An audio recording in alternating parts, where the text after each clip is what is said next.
Feel some movement all the way down through that spine? Yeah. Low back too? Yeah, good. Not too bad, right? That was it. That's it? Oh, Good job.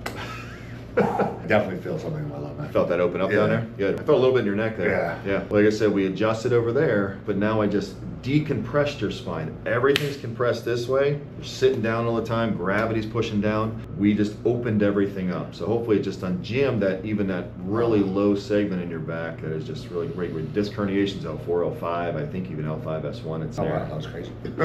You adjusted well.